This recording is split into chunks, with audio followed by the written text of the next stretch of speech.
नमस्ते सदा वत्सले मातृभूमि। हम लोग चर्चा करने जा रहे हैं यूएनओ के अंदर एक प्रस्ताव प्रस्तुत किया गया। अफ्रीकन यूनियन, आपको याद है ना, अफ्रीकन यूनियन जिसको अभी मोदी जी ने G20 का सदस्य बनाया था, G20 के भारतीय समिट के दौरान। अफ्रीकन यूनियन ने एक प्रस्ताव रखा, उस प्रस्ताव का सपोर्ट भारत ने किया है। वो प्रस्ताव पास हो गया है और वो बहुत बड़े मार्जिन से पास हुआ है, 125 और दूसरी तरफ 54। तो आप समझ लीजिए 125 वोट प्रस्ताव के पक्ष में पड़े और विरोध में 54 वोट पड़े। विरोध में वोट डालने वालों में ब्रिटेन और अमेरिका सहित जो डेवलप्ड 39 कंट्रीज़ हैं उन्होंने किया है। डेवलप्ड 39 कंट्रियों ने अपना एक संगठन बना रखा है जिसको OECD कहते हैं। अब OECD का दबाव है, इस प्रस्ताव में ये बताया गया है कि OECD का विश्व में दबाव है और वो दबाव इतना है कि विकासशील देशों को बहुत नुकसान हो जाता है। OECD को full form organisation of economic corporation and development, organisation of economic corporation and development, ये विकसित देशों का नियंत्रण है इस पर। और विकसित देशों का नियंत्रण इस लेवल का है कि जब डबल एवॉइडेशन ऑफ डबल टैक्सेशन का मामला आता है, जैसे मैं बात कहूँ कि एक एक्सपोर्ट इंपोर्ट की बात की गई, भारत से कोई एक्सपोर्ट हुआ या अमेरिका से कुछ हमने इंपोर्ट किया, तो डबल टैक्सेशन एवॉइडेशन की हमारी ट्रीटियाँ हैं और OECD के अपने नियम हैं। OECD अपने नियम बनाता है कि भाई उनके यहाँ टैक्सेशन का चक्कर क्या रहेगा और टैक्सेशन का लेवल क्या रहेगा।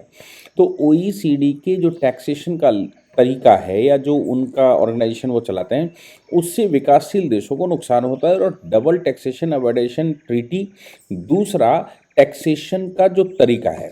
अब ये जो प्रस्ताव रखा गया, इस प्रस्ताव में ये कहा गया, प्रस्ताव रखने का जो जो वो रखा गया, promotion of inclusive and effective international tax corporation and United Nations, ये यूएनओ में रखा गया, यानी कि जनरल असेंबली में रखा गया। और इसमें ये कहा गया कि भाई ये जो विकसित देश हैं वो हमारा नुकसान करते हैं। विकसित देश कंपनियों से ज़्यादा टैक्स लेते हैं और एवॉइडेशन ऑफ टैक्सेस के मामले में विकासशील देशों को नुकसान हो जाता है। दूसरी बात ये भी है कि कंपनियां जो टैक्स देने वाली हैं वो विकासशील देशों को कम टैक्स देती हैं या विकासशील देशों के हिस्से में कम टैक्स आता है। उसका कारण उनकी मजबूरियां हैं, इंफ्रास्ट्रक्चर की कमी है, देश में इकोनॉमिक फ्लो की कमी है, मनी ट्रेल की कमी है। तो कुल मिलाकर जो विकासशील देश हैं उनका कहना ये है कि हमारे यहाँ पैसा कम है, हमारे पास पॉपुलेशन ज़्यादा है, हमारे पास संसाधन कम है, हमारे पास लोड ज़्यादा है और इतना लोड होने के बावजूद हमें टैक्स कम मिलता है, जिससे कि हम पर्यावरण का संरक्षण नहीं कर पाते, जिससे कि हम बाकी काम नहीं कर पाते, लोगों का भरण पोषण करने में भी समस्या आती है और हमारे देश में भुखमरी और बहुत सारी समस्याएं इसलिए भी रहती हैं। हम सब जानते हैं कि ग्लोबल मार्केटिंग बहुत बड़ा इशू है और ग्लोबल मार्केटिंग में कुछ समय से लगातार बोल रहा हूँ कि ग्लोबल मार्केटिंग इतना बड़ा इशू है कि कंपनियां हमारे देशों में, विकसित देशों, विकासशील देशों में अपनी तमाम एनजीओज़ खोलती हैं, एनजीओज़ को सपोर्ट करती हैं, एनजीओज़ को फंडिंग करती हैं, यहाँ तक कि एनजीओज़ के माध्यम से कोर्टों में केसेस फाइल करवाती हैं, बहुत बड़े स्तर पर पॉलिटिशियंस को परचेज करती हैं, उनको इन्फ्लुएंस में रहती हैं। ऐसा ही एक आरोप अभी हम सब जानते हैं महुआ मोइत्रा के ऊपर है, जो कि कॉरपोरेट जगत से, हालांकि वो JP मॉर्गन से आती हैं, US में पढ़ी, वो US की कंपनी में एक जॉब करती थी, बहुत अच्छी पोस्ट पर थी, लेकिन फिर वो छोड़कर विधायक हो गई। अब विधायक को हम जानते हैं भारत में कितनी सैलरी मिलती है, कहाँ वहाँ 5-10 लाख 20 लाख रुपए महीने के मिलते होंगे और कहाँ यहाँ 40,000 रुपये का काम। फिर वो उसके बाद सांसद हो गई। सांसद होने के बाद उनका मामला पकड़ गया कि हीरानंदानी के साथ उन्होंने क्या खेल खेला है। हीरानंदानी उनको पेमेंट करता था, उनको ऐसा कहा गया कि उनका फेवर करता था। इंटरनेशनली वो एक इन्वेस्टर के रूप में डेवलप हो गई और पॉलिसी मेकिंग में एक भागीदारी प्ले करने लगी। यानी कि उनके ये लोगों का कहना है कि वो जासूस के रूप में पार्लियामेंट में घुस गई। पार्लियामेंट में जो भी प्रोसीडिंग चलती, जो कानून बनने जाते, जो अंदर का प्रोसीजर चलता और चीज़ों पर चर्चा होती, वो सब उनको पता रहती। इसके अलावा वो अपने प्रश्न भी पूछती हैं, तमाम तरह के हमले रहते हैं। तो आप सोच लीजिए कॉरपोरेट जगत किस लेवल पर भारत में सेटिंग करता है। कॉरपोरेट जगत भारत में घुसा था, मैं बात कर रहा हूँ ईस्ट इंडिया कंपनी की। ईस्ट इंडिया कंपनी भारत में घुसी, घुसने के बाद उसने मुग़लों को, जो बहुत बड़े अत्याचारी भी हुआ करते थे, मुग़लों को भी अपनी जाल में फंसा लिया। जो सबसे बड़े जालसाजी थे उनको भी अपने जाल में फंसाया, भारत के लोगों को अपने जाल में फंसाया और भारत की वेल्थ लेकर चले गए। भारत की वेल्थ लेकर जाने का तरीके बहुत अच्छे उन्होंने ढूंढे थे। तरीका ये ढूंढा कि जब भारत में ट्रांजैक्शन होता था तो वो रुपया और मुहरों में होता था। आप सोचिए, रुपया चांदी का सिक्का होता था जो 1 12.5 ग्रेन का, लगभग 12.25 ग्रेन का होता था, और मोहर एक सोने का सिक्का होता था जो 12 11.5 12 या 12 ग्रेन का होता था। आप सोचो कि ट्रांजैक्शन का माध्यम रुपया और मोहरें हुआ करती थीं, गिन्नियाँ हुआ करती थी जो सोने चांदी की बनी हुई होती थी। उन्होंने यहाँ से पैसा ले जाने के लिए रुपया तो एक ही रखा, लेकिन उसके 12.25 ग्रेन में से 5 ग्रेन चांदी चुरा ली और 1 रुपये का 1 रुपया रहा। और वैसे ही उसने मोहरों में से भी 12.25 या 12 ग्रेन में से 5 ग्रेन चुरा लिए, 7 सवा 7 ग्रेन का अब चांदी सोने का सिक्का रह गया, यानी कि मोहर रह गई।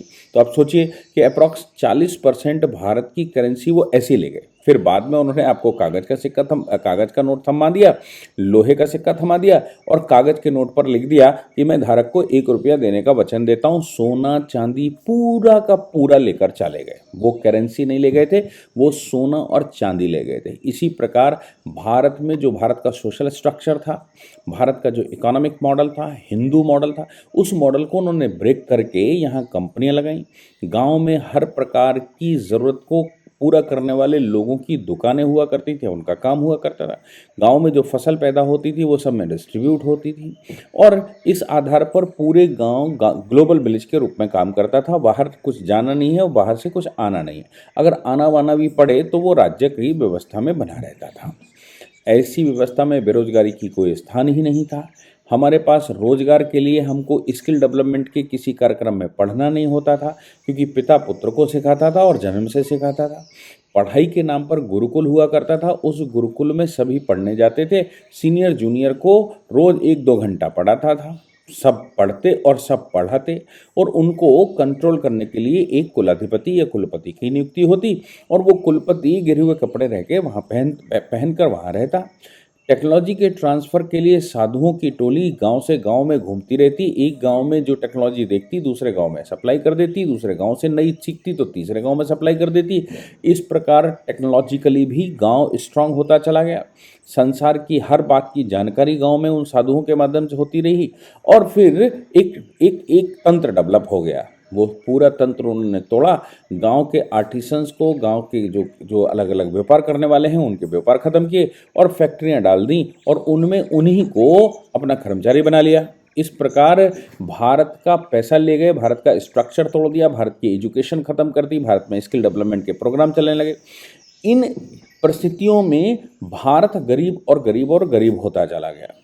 आज़ादी के बाद भी हम उस पर सुधार नहीं कर पाए और 1 रुपया $1 के होने के बावजूद आप सोचो कि जब अंग्रेज़ आया होगा तब रुपये डॉलर की क्या सिचुएशन होगी। जब मुसलमान भारत में आया होगा तब रुपया और डॉलर ये सब कहाँ रहे, कहाँ टिकते होंगे, जब 80% इकोनॉमी भारत में लगती थी। तो इन सभी में फिर बाद में फाइनली लुटने पिटने के बाद डॉलर रुपया बराबर हो गया, क्योंकि अब डॉलर भी कागज़ पर छपता था और रुपया भी कागज़ पर छपता था। अब तो चांदी चली गई, सोना भी चला गया। ये सब व्यवस्थाएं उन्होंने की। आज भी वो उस व्यवस्था में बड़े स्तर पर भारत में एनजीओस में पैसा सप्लाई करके और भारत में एनजीओस के माध्यम से तमाम तरह के रिसर्च पेपर पब्लिश करके और भारत में तमाम तरह की रिसर्चें करवा के वो भारत को इन्फ्लुएंस में लेते हैं और परिवार तोड़ने की व्यवस्था, देश को बांटने की व्यवस्था सब करते ही हैं।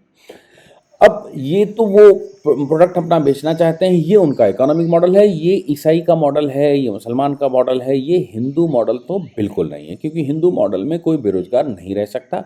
और एजुकेशन का मतलब संस्कारिक एजुकेशन, पारलौकिक एजुकेशन और बहुत हाई लेवल की एजुकेशन। और ये जो स्किल डेवलपमेंट या ये जो बात चलती है ना इल्म की, ये वो लोगों की बातें हैं जिनके पास कोई काम नहीं हो सकता, जो भारत में सबसे निकृष्ट लोग माने जाते थे, उनके लिए ये माना जाता था। था कि भाई इस तरह का कुछ स्किल कर ले तो उसका उदर पालन होता रहेगा, डेवलपमेंट में सहयोग नहीं दे सकता, बहुत कुछ नहीं कर सकता। अब ये जो विदेशी यहाँ से लूट लाट के ले गए, अभी उनकी कंपनियां काम करती हैं लेकिन पॉपुलेशन तो हमारे पास है, हमको भड़काते भी हैं और हमको शोषण भी करते हैं, पैसा भी लगाते हैं, हमसे ही काम करवाते हैं और हमारी टेक्नोलॉजी का पेटेंट वो ले जाते हैं। भारत में तो कभी पेटेंट रहा ही नहीं। ऐसी परिस्थिति में जो जो डेवलपिंग कंट्री हैं, जिनके ऊपर कभी शासन होता रहा, जिनको लूट कर ले जाया गया, उन डेवलपिंग कंट्रीज़ का कंपैरिजन कैसे डेवलप्ड कंट्री में किया जा सकता है जो लुटेरे कंट्री जिन्होंने हमारा सोना चांदी लूट कर अपने घर में भर लिया हो।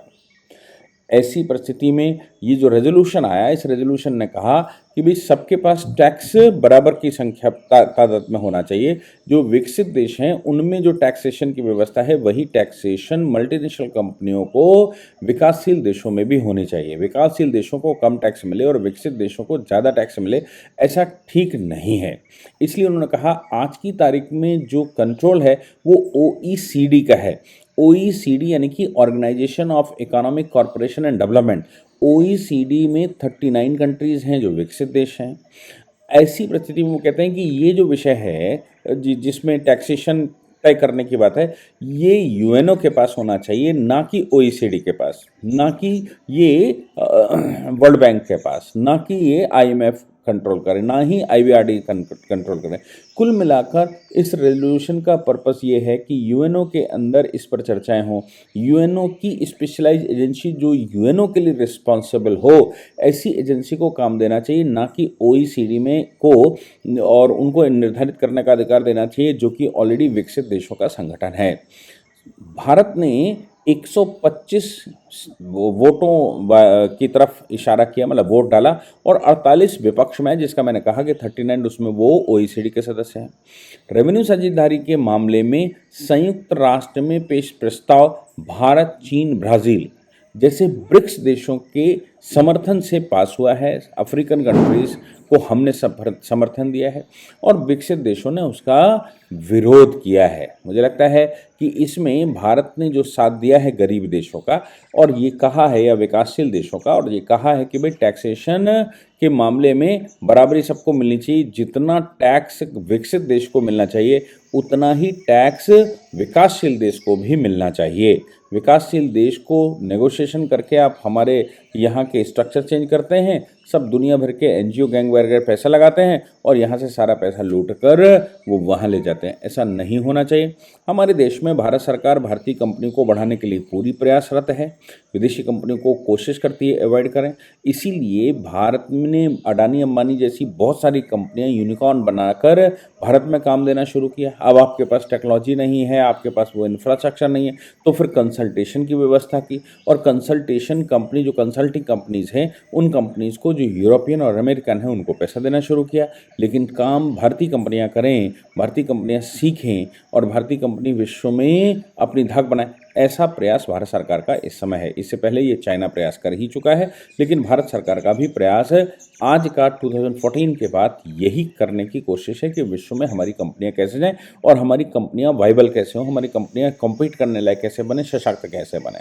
इसलिए भारत सरकार उनको लगातार सपोर्ट करती है, भारतीय लोगों का सपोर्ट करती है, भारतीय कंपनियों का सपोर्ट करती है, भारतीय सिस्टम को अडॉप्ट करती है, और अगर विदेशों से कुछ लेना पड़े तो कंसल्टेंसी एजेंसियों को हायर करती है। लेकिन फिर भी हम इतने बड़ा देश हैं, संसार में सबसे ज़्यादा पॉपुलेशन हमारे पास है और संसार में सबसे ज़्यादा लुटे पिटे हैं, और कभी संसार पर, पूरे विश्व पर हम राज्य करने वाले हैं।